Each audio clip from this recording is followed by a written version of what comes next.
አሁን ምንድነው ያላዋቂ ምናምን ይባላል። እኛ የህይወት እውነትን አግኝተናል ወይ? ኦኬ ኖረናል ወይ? የት ነው የኖርነው? ከየት ቤት ወዴት መተን ወዴት ደርሰን ከየት ተነስተን ቤት ተሻግረን የት ደርሰናል? ስለዚህ ያልኖርነውን ማየት እንዴት እንችላለን? ስለዚህ ያልኖርነውና ያላየነውን ለምንድን ነው የምንናገረው? ቅድም ለዚህ ነው የልቦናህን ወደ አንደበትህ ያልኩህ የህሊናህን ወደ ስሜትህም ማድረግ ያስፈልጋል ማለት ነው። ምክንያቱም ከህሊናህ ንቃትና ከልቦናህ ማሰብ በምግባርህ ማስተዋል ያንጎልህ ማሰላሰል ለአልቦ አእምሮህ ማስታወስ ወደ አንደበትህ ማነብነብና ወደ ስሜትህ ማስላት የምታወርደው ከንቃተ ህሊናህ ነው እስከ ስሜትህ ድረስ። ስሜትህ ዝቅተኛ ነው፣ ህሊናህ ከፍተኛ ነው። ልቦናህ ጥልቅ ነው፣ ምግባርህ ሙሉ ነው፣ አንጎልህ ብዙ ነው፣ አእምሮህ ሰፊ ነው፣ አንደበትህ ነጠላ ዝርዝር እልፍ ነው ማለት ነው። ያለን ነገር ለቀህ የሌለህን ነገር ብታገኝ የሌለህ ወሬ ብቻ ነው ማለት ነው። ስለዚህ ወሬ ደግሞ ትርጉም የለውም። ኦኬ አሁን ጨለማ እኮ ነው። ወሬና ጨለማ አንድ ነው። ስራና ፀሐይ አንድ ነው። ስለዚህ ስራና ፀሐይ እንዴት ነው የሚታይ ነገር አለው። ወሬና ጨለማ የሚታይ ነገር የመሰወር ኃይል ነው ማለት ነው። ወሬ የመሰወር ኃይል ነው፣ ስራ ደግሞ የመግለጥ ኃይል ነው። እና እኛ ማወቅ ያለብን አሁን ምንድነው እዚህ ጋር ያለውን ልናጥላላ እንትን ልንል ሳይሆን እዚህ ጋር ያለውን በመሰረቱ ትክክል ልናደርገው ኦኬ ወደ አፍራሽ የተቀየረውን ወደ ገንቢ መለወጥ እንችላለን። ያን የምንችለው ደግሞ በጥበብ ነው ወይም በብልህነት ነው። አሁን እኔ ዓላማዬን ራእዬን በእሴቴን ማህበሬን በተልእኮዬ ኦኬ አሁን ዓላማ ሰው ህይወቱ ነው። ዓላማው ህይወቱ ነው። ራእዩ ተፈጥሮ ነው። እሴቱ ፍጥረቱ ነው። ማህበሩ ዓለሙ ነው። ተልእኮው ልሳን ነው። ምን ማለት ነው? ህይወቱ ተግባር ነው። ስለዚህ ዓላማው ተግባር ነው መሆን ነው ማለት ነው የሰው እና ከመምሰል ወደ መሆን ከእኔነት ወደ እኛነት መመለስ አለብኝ። አሁን እዚህ ጋር ምላሴ ነው የሚናገረው፣ አይኔ ነው የሚያየው። ስለዚህ ምላሴ ከየት ነው ምንጩ? የሚናገርበት ምንጩ ከየት ነው? ከአይኔ ከማየት ካልሆነ አሁን ለዛ ተጠያቂ ምላሴ አይደለም፣ አይኔ አይደለም፣ እኔ ነኝ። ምክንያቱም ሰባቱንም አዋህጄ አስተሳስሬ አመጋግቤ አደጋግፌ የነዛን መስተጋብር አይደለም እየኖርኩ ያለሁትኝ ማለት ነው። ስለዚህ የሆዴ መብላት ኦኬ ሆዴ የሚበላውን እኔ ነኝ ማወቅ ያለብኝ። ምላሴ የሚናገረውን እኔ ነኝ ማወቅ ያለብኝ። ጆሮ የሚሰማውን እኔ ነኝ ማወቅ ያለብኝ። እጄ የሚዳስሰውን እኔ ነኝ ማወቅ ያለብኝ። አፍንጫ የሚተነፍሰውን እኔ ነኝ ማወቅ ያለብኝ። አይን የሚያየውን እኔ ነኝ ማወቅ ያለብኝ። እና ማውቀው በምንድን ነው? በመኖሬና በመራመዴ ነው። አሁን እንድኖረው በምንድን ነው? በፍቅር ነው። ፍቅር ማን ነው? ፈጣሪ ነው፣ አምላክ ነው፣ አላህ ነው፣ እግዚአብሔር ነው። ስለዚህ ጥበብ ራሱ ፈጣሪ ነው እና የፈጣሪ ቃል ራሱ ጥበብ ነው። ያ ጥበብ ተግባር ነው። ብርሃን ይሁን አለ ብርሃን ሆነ የምንለው በትክክል አሁን እየጨለመ ነው። ብርሃን ይሁን ብል የኔ ንግግር ሙት ነው፣ ምላሴ አርካሽ ነው። ስለዚህ ቃሉ ግን ቀዳሽ ነው፣ ፈጣሪ ቅዱስ ነው ማለት ነው። ሐሳብ ከየት ነው የሚመጣው? በጣም ኦኬ። አሁን ሐሳብ ማለት ምንድነው? መጀመሪያ ራሱ ሐሳብ ከየት ይመጣል ከማለታችን በፊት ሐሳብ በራሱ ምንድነው ብለንም መጠየቅ ግድ ይለናል። አሁን እንግዲህ ንቃት በንቃት ውስጥ ሐሳብ አለ ወይም ማሰብ አለ። በንቃት ውስጥ ማሰብ አለ። በማሰብ ውስጥ ማስተዋል አለ። በማስተዋል ውስጥ ማስታወስ አለ። በማስተዋል ውስጥ ማሰላሰል አለ። በማሰላሰል ውስጥ ማስታወስ አለ። በማስታወስ ውስጥ ማነብነብ አለ። በማነብነብ ውስጥ መስላት ወይም ማስላት አለ። አሁን እነዚህ 7 የተዋሃዱ ናቸው። ቅድም ሆዴ ይበላል ያልኩህ ማስላቴ ነው ማለት ነው። በዛ ደረጃ እንድታየው ወደ ውስጥ ገብተህ አሁን እንግዲህ ሆዴ ከበላ ማስላት ነው ማለት ነው። ምላሴ ከተናገረ ማነብነብ ነው ማለት ነው። ጆሮዬ ከሰማ ማስታወስ ነው ማለት ነው። እጄ ከዳሰሰ ማሰላሰል ነው ማለት ነው። አፍንጫዬ ከተነፈሰ ማስተዋል ነው ማለት ነው። ዓይኔ ካየ ማሰብ ነው ማለት ነው። እግሬ ከተራመደ መንቃት ነው ማለት ነው። አሁን በዚህ ራስህ መድረስ አለብህ ማለት ነው። ፈረስ ያደርሳል እንጂ አይዋጋም። አሁን ሐሳብ እና ማየትን፣ ንቃት እና መራመድን፣ ማስተዋል እና መተንፈስን። አሁን መተንፈስ ስንል ማስተዋል ስንል እምነት ነው በውስጥ። አሁን ያለ ፈጣሪ ንቃት የለም። ያ ንቃት ደግሞ ህሊና ነው። ያለ እውነት ማሰብ የለም። ያ ማሰብ ደግሞ እውነት ነው። እና እንዲህ አሁን ከፈጣሪ ንቃትና ከእውነት ማሰብ፣ በእምነት ማስተዋል፣ የሰብአዊነት ማሰላሰል፣ ለሃይማኖት ማስታወስ፣ ወደ ፖለቲካ ማነብነብና ወደ ትምህርት ማስላት ማለት ነው። አሁን ትምህርት ስሜትህ ነው፣ ፖለቲካ አንደበትህ ነው፣ ሃይማኖት አልቦ አእምሮህ ነው፣ ሰብአዊነት አንጎልህ ነው፣ እምነት ምግባርህ ነው፣ እውነት ልቦናህ ነው እና ፈጣሪ ህሊናህ ነው ማለት ነው። ስለዚህ ማሰብ እውነት ከእውነት ይመጣል ማለት ነው። ከቃል ይመጣል፣ ከተግባር ይመጣል። ወይም ራሱ ማሰብ ተግባር ነው፣ ቃል ነው፣ እውነት ነው፣ ህይወት ነው፣ ጥበብ ነው ማለት ነው። አንድ በጣም በተደጋጋሚ የሚባል እንትን አለ። ይሄ በምናብ ውስጥ መሳል። ለምሳሌ አሁን ጋደም ነገር ብዬ ምሳ በልቼ ሰዎች ብዬ በምናቤ ወደፊትም ገዛው ቤት፣ መኪና ወይ መሄድ የምፈልገው ቦታ በምናቤ ቁጭ ብሎ ማሳለፍ ወይም ደግሞ በአይምሮ ያንን ነገር ማየት ማለት ነው።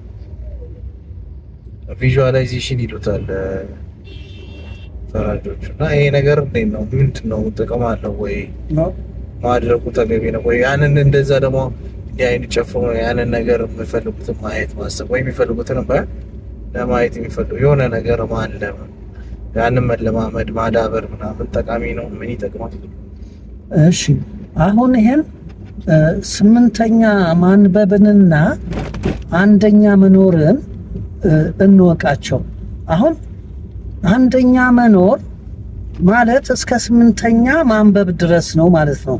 8ኛ ማንበብ ግን ከ7ኛ መጽሐፍ ነው የሚያነበው ማለት ነው። አየው። ስለዚህ አሁን ይሄንን በተለይ ይሄን ካልን በኋላ እኛ ሁለንተናዊ የምንለውን ሐሳባዊነትን በጣም ይቅርታሽ ቀጥታ አሁን ሐሳባዊነትን፣ ደመነፍሳዊነትን፣ ቁስ አካላዊነትን ለይተን ማወቅ ግድ ይለናል። ለምሳሌ በዚህ ፊዚካል ቦዲ ማይንዳችን የምናቀው ሁሉ ነገር ነው የጠየከኝ አሁን። እና እዚህ ጋር ምናብ የለም። ምናብ ያለው በደመነፍሳዊነታችን ነው። ማስተዋል ደግሞ ያለው በሐሳባዊነታችን ነው። እና የሐሳባዊነታችን ነው ወደ ደመነፍሳዊነታችን የምናስመጣው። አሁን ሐሳባዊነት ነው ሁለንተናዊ። ደመነፍሳዊነት ነው ሳባዊ፣ ቁስ አካላዊነት ነው ምክንያታዊ። አሁን እኛ ምክንያታዊ ከሆነ ደመነፍሳዊነታችንን እናጣለን። ደመነፍሳዊነታችንን አጣን ማለት ደግሞ ሐሳባዊነታችንንም ዘጋን ማለት ነው። ስለዚህ እኛ ተቋርጠናል ማለት ነው። እዚህ በአጥር ውስጥ ወይም በሴራ ቀለበት ውስጥ ነው ያለ ነው እና በዚህ እንዴት ነው ማግኔት ይስብና የሚስበውን ነገር ነው አይደል የሚስበው። ይሄም እንደዛው እንደ ማግኔት ነው ማለት ነው። አሁን ሕዋስ የምንለው አለ። በዛ ስበትና ግፊት አሁን ማለት በዚህ ፊዚካል የደረሱንን ነገሮች ብቻ ነው በቃ የምናውቃቸው ማለት ነው። እና ከዛ ውጪ ማሰብ አንችልም፣ ወይም በሐሳብ የምናየው ነገር የለም። ከዚህ መውጣት አልቻልንም። በዚህ ውስጥ ታስረናል። በዚህ ውስጥ ካልን ደግሞ እዚህ ውስጥ ያሉትን ነገሮች አሮጌ ነው ሁልጊዜ አሮጌ ወይም የለመድነውን እንጂ ያለመድነውን አናውቅም። መለማመድ አለብን ማለት ነው ለማወቅ። ስለዚህ ማጥናት ምን የምንለው እዚህ ውስጥ ከታሰረን የግድ ጥናት፣ ምርምር፣ ስልጠና ምናምን አሁን ያለው ነገር የግድ ያስፈልገናል ማለት ነው። ነገር ግን ይሄንን ጥለን ይሄን አያስፈልግም ለማለት ፈልጌ ሳይሆን ይሄንን እንጨርስና ከዚህ ደግሞ የሚጎድልብን አለ። ይሄ ምንም ጥግ አያደርሰንም። ስለዚህ የጎደለን ነገር እንዳለ ይሰማናል። ግን ይሄንን በስፋት በትጋት መፈለግና መጣር፣ ማጥናት፣ መመርመር፣ ማንበብ፣ መስማት፣ መሰበክ፣ ሁሉንም ነገር መፈተሽ፣ መጠየቅና መመርመር አለብን። አሁን ስንል እዚህ ጋር ምንም ጥግ ወይም ተጨባጭ የሆነ ነገር አናገኝም። የሚጎለን ነገር እንዳለ እንደርስበታለን። አሁን እዚህ ጋር በጣም ብዙ ስለለፋንና ስላጠናን ስለሰራን የሚጎድለን እንዳለና ወዴት ደግሞ እንደምናገኘው እንረዳለን ማለት ነው። ያኔ እዛ ደረጃ ላይ እንደርሳለን። ከዚህ እንወጣለን ማለት ነው። ስንወጣ ወዴት ነው የምንወጣው? ወደ ራሳችን ደመነፍሳዊነት እንወጣለን። እዚህ በቁስ ፍላጎትና በምክንያታዊነት ነበር። አሁን ደግሞ ወደ ነፍስ ዝንባሌያችን፣ ወደ ተፈጥሮ ተሰጧችን፣ ወደ ድንግል ተሰጧችን፣ ወደ ክህሎታችን፣ ወደ እምነታችን፣ ወደ ጸጋችን፣ ወደ ሙላታችን ደግሞ እንሻገራለን ማለት ነው። አሁን ያ ደግሞ ወዴት ያሻግረናል? ወደ ጥበብ። ኦኬ፣ ወደ ማንነታችን፣ ወደ ህይወት እውነታችን፣ ወደ ጥበብ ያሻግረናል፣ ወደ ሐሳባዊነታችን። የዛን ጊዜ በሐሳባዊነት ሁሉን ነገር ማወቅ እንችላለን ማለት ነው። አሁን ሰው የሚሰብከን፣ ሰው የሚያስተምረን፣ ሰው የሚነግረን ሳይሆን እኛ ዩኒቨርስን በምንና እንዴት መቅረጽ እንዳለብን ኦኬ ማድረግ ያለብንን እናውቃለን ማለት ነው። የጎደለውን እናውቃለን፣ ጉድለትን። ስለዚህ ከሙላት ለጉድለት እናመጣለን። አየህ፣ ከጥበብ ለፍልስፍና እናወርዳለን እና ከህይወት ለሞት እናመጣለን፣ ወይም ከእውነት ለሐሰት እናመጣለን። ኦኬ። ስለዚህ ሐሰትን ወደ ለጥፋት የሆኑትን ሁሉ ወደ ገንቢነት የሚቀይር ጥበብና ኃይል እናገኛለን እና ይሄንን እናስተካክላለን። ያኔ ስህተትን የሚባል እናጠፋለን፣ ሐሰትን እናጠፋለን፣ ችግርን፣ ድህነትን፣ ይሄን ሁሉ እናጠፋለን እና የተስተካከለ ህይወት ውስጥ ስላለን ይሄንን በዛ በተስተካከለ ህይወታችንና ጥበባችን በብልህነት ይሄንን ማስተካከል እንችላለን ማለት ነው። ስለዚህ ወደ ተፈጠርንበት ወደ ሰውነታችን ስንመለስ ያኔ ሚዛን መጠበቅ እንችላለን። በምን? በሐሳባዊነት ከሆነን። አሁን ሚዛን መጠበቅ አንችልም። ወደ ተገፋንበት እንገፋለን፣ ወደ ተሳብንበት እንሳባለን። አሁን ምንም ሚዛን መጠበቅ አንችልም። ይሄንን ለማወቅ አሁን ህይወትህን ለመፈለግ መሞትህን ማወቅ አለብህ። ሞቻለሁ ካልክ ነው ህይወትን የምትፈልገው። ጠፍቻለሁ ካልክ ነው ማንነትህን የምትፈልገው። ስለዚህ መጀመሪያ ስህተት እንደሆነ ማወቅ አለብን።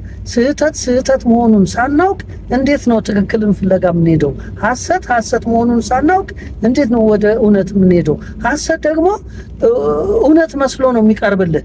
ስለዚህ ብዙ ጥናትና ምርምር ይፈልጋል ማለት ነው። ስለዚህ አንተ የተሰራኸው ስሪትህ በምንድን ነው? ያሉ ነገሮች የማታውቃቸው ወይም በመረጃም በአቅጣጫም ያጣሃቸው ያሉ ነገሮች አሉ። እነሱ ለመፈለግ ሳያዩ የሚያምኑ ብፁዓን ናቸው ይላል መጽሐፉ። ስለዚህ አለኝ ብለህ በእምነት ትዕግስት፣ በጽናት በጸጋ መሄድ መፈለግ አለብህ። ብዙ አሁን አንተ ኑሮህን ለማሸነፍ ቢዝነስ ሁሉን ነገር ትሞካክራለህ አይደል? ለዚህ ለፊዚካል ቦዲ። ስለዚህ ለዚህ እንደምትፈልገው ለዛ ለማንነትህስ የማትደክመው ለምንድን ነው? እርግጥ አቅጣጫ አሳጥተውናል፣ መረጃም ነስተውናል፣ ወይም የተሳሳተ መረጃ እና የተሳሳተ አቅጣጫ ወይም ሐሰተኛ መረጃና የተሳሳተ አቅጣጫ ሰጥተውን በዛ ውስጥ ነው ያለ ነው። ስለዚህ የማን ጥፋት ነው? የራሴ ነው። ምክንያቱም ፈጣሪ ፈጥሮኛል። አዎ ሲፈጥረኝም የሰጠኝ መጠየቂያ፣ መፈተኛ፣ መዋሃጃ፣ መሻገሪያ እና መመለሻ ሁሉን ሰጥቶኛል እና መመለሻዬ ሐሳብ ነው ወይም ማሰብ ነው። መሻገሪያ ማስተዋል ነው። ያ ማሰብ እውነት ነው። ይህ ማስተዋል እምነት ነው። ስለዚህ ማሰላሰያ ደግሞ ሰብአዊነት ነው። ማስታወሻ ስጋ ነው ወይም ሃይማኖት ነው፣ ሕግ ነው፣ እውቀት ነው። ስለዚህ ፈጣሪ የፍልስምና አንደበትን፣ የእውቀት አልቦ አእምሮን፣ የሙያ አንጎልን፣ የክህሎት ምግባርን፣ የጥበብ ልቦናን ሰጥቶኛል እና ይህን ፈልጌ አግኝቼ ነው አይደለም ይህን የማወራው። እና ማን ነው ለእኔ ይህንን ትምህርቱ ከሌላው በተለየ አልሰጠኝም። መቼስ ፖለቲካውም ፍልስፍናውም ሃይማኖቱም ምኑም ከሌላው በተለየ አልሰጠኝም። እግዚአብሔር ሲያኖርህ በእግዚአብሔር ማኖር ውስጥ ያሉኝን ነው። ኦኬ ባልኖር ኖሮ ይሄንን አላውቅም፣ በፊትም አላውቅም ነበር። አሁን ከኖርኩኝ በኋላ በመኖር ውስጥ ያሉኝን ነው እየነገርኩ ያለሁት። ስለዚህ ፈጣሪ አዳልቷል ወይ? አላዳላም። እኔ ከቁስ ፍላጎቴ ምርጫ በነፍስ ዝንባሌ ነፃ ፈቃድ ወደ መንፈስ ፈቃዴ መብት 43 ዓመት ፈጅቶብኝ ብዙ ዋጋ ከፍዬ እዚህ ደርሻለሁ እና የደረስኩትን ብናገርህ እኔ የኖርኩትን ነው የምናገርህ ማለት ነው። አንተ ደግሞ መስማት እኔ የኖርኩትን አንተ በመስማት አትችለውም፣ ከባድ ነው። ነገር ግን አስቀድሞ የአንተ ፍላጎት ካለ አሁን ለምሳሌ እኔን የሚሰሙ ብዙ የተጓዙና ብዙ ዋጋ የከፈሉ ይኖራሉ። ለነሱ እጅግ በጣም ይሄ ጠቃሚና ወሳኝ ነው። ምክንያቱም መረጃ እውነተኛ መረጃ አላገኙም። ትክክለኛ አቅጣጫ የአሳያቸውና እውነተኛ መረጃ የሰጣቸው መጽሐፍም ምንም የለም፣ ትምህርትም የለም። ስለዚህ አሁን ይሄ ለነሱ እንደሚጠቅም አሁን እንኳን አሁን ካለነው ውስጥ ባይኖሩ ገና ወደፊት የሚመጡቱ ለነሱ ከ50 ዓመትም በኋላ ቢሆን ይሄ ያገለግላቸዋል። በተለይ ከ100 ዓመት በኋላ ሁሉም እንደሚጠቀሙበት እርግጠኛ ሆኜ ነው ይሄንን አንተን እግዚአብሔር ይባርክህ እያልኩ ይሄንን ሐሳብ የማስቀምጥላቸው ለዛሬ 100 ዓመት ለሚሆናቸው ነው። ለኛም ከ100 ዓመት በፊት አሁን ለምሳሌ እኔ 9ኛ ትውልድ የልጅ ልጅ ነኝ የፈላስፋው ዘርዓ ያዕቆብ። ስለዚህ እሳቸው ያስቀመጡት ኦኬ ለኔ ሆኖኛል። እኔም ስለፈለኩኝ ነው እንጂ ባልፈልግ ኖሮ እንግዲህ እኔ ብቻ አይደለም ተወላጅ ሆንኩት፣ የኔ ወንድሞችም ነበሩ አሉ እና ሌሎችም አሉ። አሁን ለሚፈልግ ብቻ ነው በቃ ጥበብ ለፈለጋት ራሷን ትገልጣለች፣ ራሷን ትሰጣለች። አንተ ለምሳሌ የእግዚአብሔር ስለሆነ ጥበብ ቃሉ ስለሆነ አሁን የእግዚአብሔር ቃል ጥበብ ስለሆነ እኔ ለእግዚአብሔር ስሰጥ እግዚአብሔር ደግሞ የቃሉን ጥበብ ሰጠኝ። አሁን ያንን ነው አውርጄ የምናገረው ማለት ነው። ምናልባት እንዲህ ስል ብዙ ቢዝነስ የሚሰሩ ተጭበርብረው የሚያጭበረብሩ አሉ በየቦታው። አሁን እነዛ እንደዛ ስላደረጉ የኔም ንግግር በዛ ምክንያት ሊረክስ የሚችል ሊመስላቸው የሚችሉ ብዙ አሉ። በፍጹም ይሄ ከፍታውን ሳይክድ ቀኙን ሳይዘጋ ፊቱን ሳያፈርስ ግራውን ሳያቋርጥ ኋላውን ሳይበርዝ ጀርባውን ሳይቀይር ዝቅታውን ሳይሰውር ክስተቱን ሳይጋርድ የወረደውን ሳያዞር የተጸነሰውን ሳያስት የተወለደውን ሳያወሳስብ የሚያድገውን ሳያቦድን የሚያረጀውን ሳያደነዝዝ የሚሞተውን ሳያሰጥን ስለሆነ ይሄ ልባም ሰው ወይም ውስጣዊ ሰው ይሄን በትክክል ይረዳል። ምክንያቱም የኔ ከአምላኩ ከዚህ ከሚረዳው ሰው አምላክ ከሚረዳው ሰው መንፈስ ከሚረዳው ሰው ነፍስ ከሚረዳው ሰው ሰብ ከሚረዳው ሰው ስጋ ስለሆነ አሁን ከአምላኩ እና ከመንፈሱ በነፍሱ የሰቡ ለስጋው ነውና ወደ ስጋው አእምሮ ከተመለሰ ይሄ የኔ ተለማምዶትም እየደጋገመ ሰምቶትም ከውስጡ ጋር ያገናኘውና ያኔ የኔ ሳይሆን የኛ ይሆናል ማለት ነው። ስለዚህ እኔነትን ያፈርስና በእኛነት ይሆናል። ልክ እንደኔ ሞዴል አሁን እኔ እኔነቴን አፍርሼ እኛነት ላይ ነኝ። እኛነት ህዝብ ነው፣ እኔነት ዜጋ ነው፣ ዜጋ ስም ነው፣ ህዝብ ማንነት ነው። ስለዚህ ይህን ይመስላል ማለት ነው። ዛሬ ምን ነበር እንጫወታለን ብለህ ያሰብኩት? ዛሬ ምን አስበው ነበር? አይ እኔ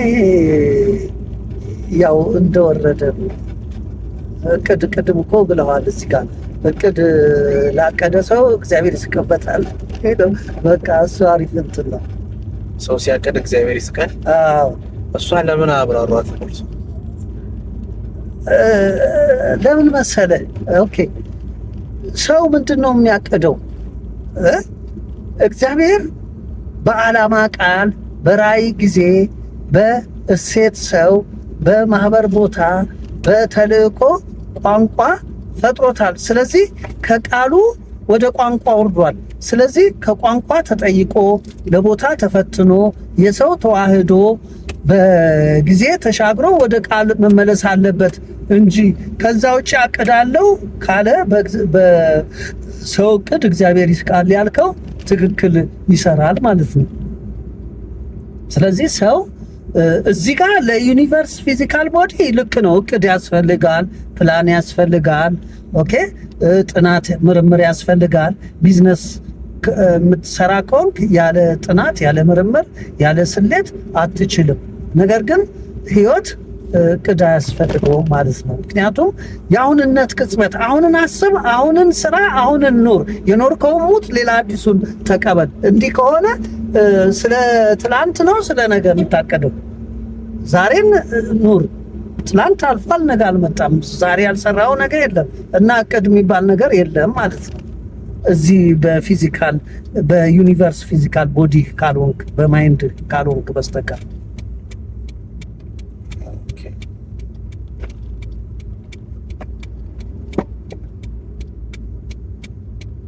ለማንኛውም አሁን አባት ሁሉም አባት እንዲሆን፣ ሁሉም ልጅ እንዲሆን፣ ሁሉም ቤት እንዲሆን፣ ሁሉም እናት እንድትሆን፣ ሁሉም አፍ መፍቻ እንዲሆን ትምህርታችን ፍትህ ይሁን እና ፈጣሪያችን ነፃነት ሆኖ አለን።